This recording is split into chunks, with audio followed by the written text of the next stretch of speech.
Hello, my name is Deb C, and I'm a spiritual therapist. I spread knowledge, love, and ascension. Today I'm going to talk about Archangel Metatron, the Stargates, and the universal mind. Metatron is an angel in Judaism mentioned 3 times in the Talmud, in the Kabbalah and Tanakh, and later Christian doctrine and in the Islamic tradition. He is known as the Angel of the Veil. He also the angel that records everything. Metatron was the name Enoch was given when he transmuted into an angel. He is the Prince of Presence and can show himself as Michael, Archangel, as well. He records the sins and merits of humankind and is guardian of heavenly secrets. As a scribe of God, Metatron had additional powers. He can bypass and erase any type of curse or spiritual attack. We can tell Metatron's presence. If you look, there are brilliant flashes of illumination or swirls of colors. Metatron is also known as the Archangel of Life, Empowerment, Self-Determination. Archangel Metatron signifies our ability to tap into our inner spiritual strength and ascend to the heavenly realm. The cherubs, as well as the seraphim, look to the Archangel Metatron for advice. Archangel Metatron is the leader of the archangels and the angelic kingdom. He oversees the multi-universal level of the Creator's universe. Archangel Metatron is a wise angelic presence who is overseeing and supporting the current era of ascension and love on earth. He will lovingly guide us in our ascension. When you do your meditation, connect to Metatron. Connect to the divine. A Stargate is a bridge portal device. It allows practical and rapid travel between 2 distant locations. With 38 symbols, the Stargate network in the Milky Way has millions of possible addresses to travel to. The Stargate is essentially an enormous superconductor capable of harnessing power from a wide variety of energy sources, especially direct electrical current. It is an advanced piece of alien technology capable of sending people and objects millions of light years in an instant by an interstellar conduit called a wormhole. The Stargates are a very large circular ring with an inner track of 39 symbols representing star constellations. The gate is made of an alien mineral, naquata, and weighs about 64,000 pounds. There are thousands of Stargates located on habitable planets throughout the Milky Way, Pegasus galaxies, and beyond. There are Stargates on Earth as well. A lot of our recent wars were really about obtaining their country's Stargates, and not every country or planet has a Stargate. The Stargates create its own event horizon just in front of the wormhole and dematerializes any object going through it, so it's not damaged by freezing or low temperatures. The monodirectional nature is a limitation of the Stargate technology, not the wormhole itself. It demolarizes, so people are sent through as the basic particles that make them up, not as energy.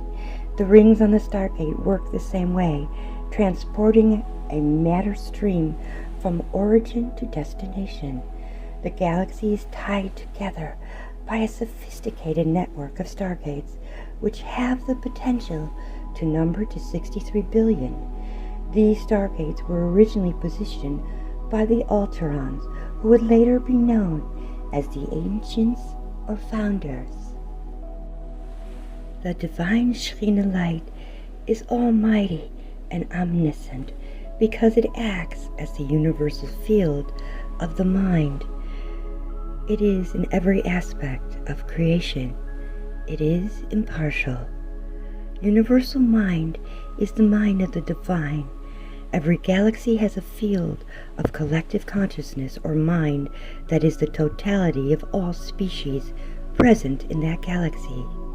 Universal mind creates the initial plan for each of the galaxies which is connected, and the galactic mind. The Shekhinah, the universal mind, is the manifestation of all thought form into physical experience. Physical experience consists of thought that has been given substance by feeling. Thoughts remain as unmanifested forms in the mind unless we give them substance with the power of feeling and emotion. Life is different images and feelings parading through the mind.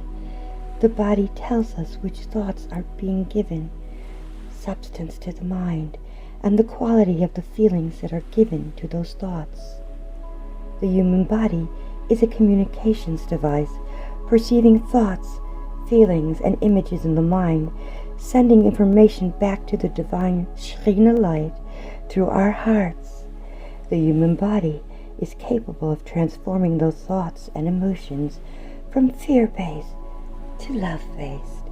The universal mind is present everywhere at the same time and at every point. It must be present within us as well. Our mind is one and the same with the one mind because it is present in its totality. The powers of the universal mind are present within all of us at all times in their potential form.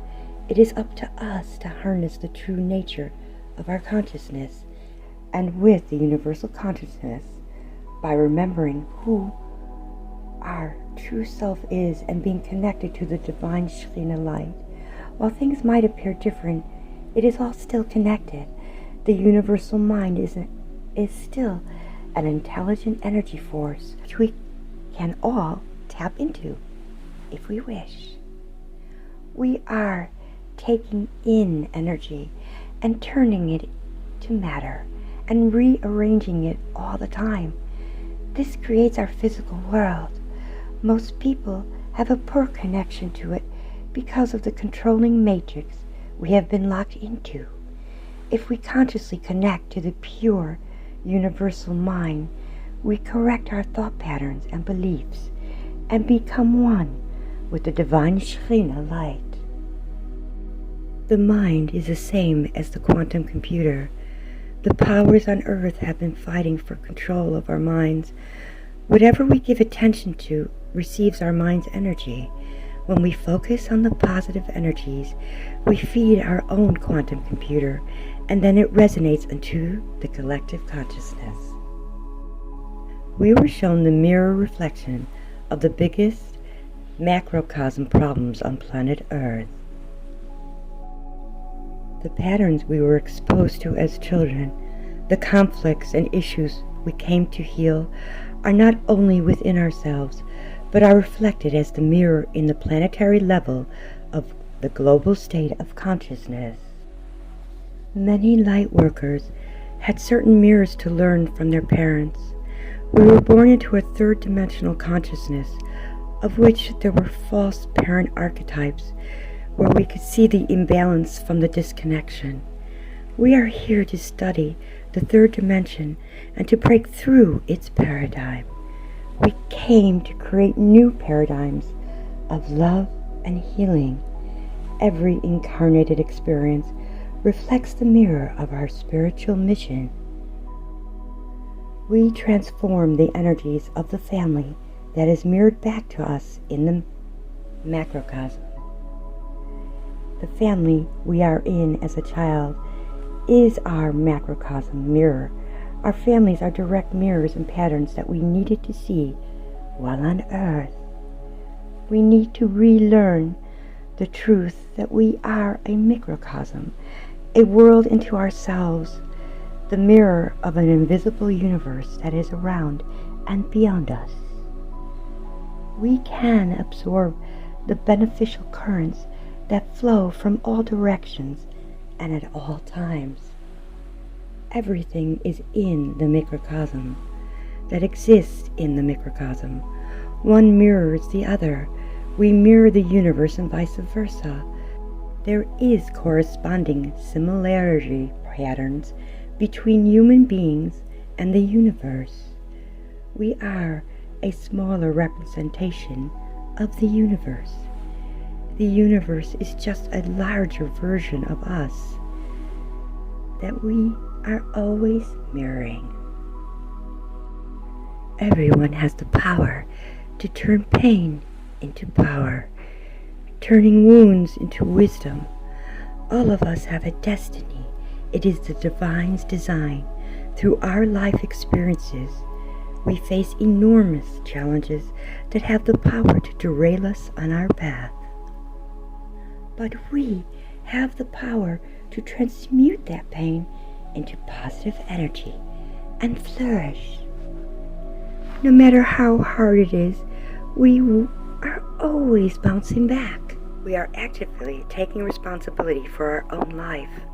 We must turn our pain into power, then power into purpose, then purpose into vision, and vision into winning. Speaking up for ourselves, doing things that take us out of our comfort zone, practicing resilience, keeping our minds strong, not giving in or not giving up, creating a positive environment around us. That means cleansing anyone or any bad energies that were toxic in our lives, taking the time for rest and self-caring, meditating with intent to transmute the pain into power, hanging out with like-minded people. It is so important. Most of all is changing our perspective on everything we know that was painful and seeing the truth, the non-emotional truth in the situation will set us free and empower us. We have to control our emotions. What we are doing is turning our pain into anger, and then we transmute the anger into motivation, and motivation into success. Our whole journey is to heal all our pain, neglect, loss in this reincarnation and our past reincarnations. That's one of the main reasons we are here, and to reconnect spiritually to our Creator in order to make heaven on earth. We have to vibrate on a higher frequency, being and acting good to ourselves and others. If we hold on to the past, we cannot move forward. It puts our experience in stop mode, and we are not able to finish our goals. We must look and move forward. Remember, we are not alone ever. Be well and be blessed.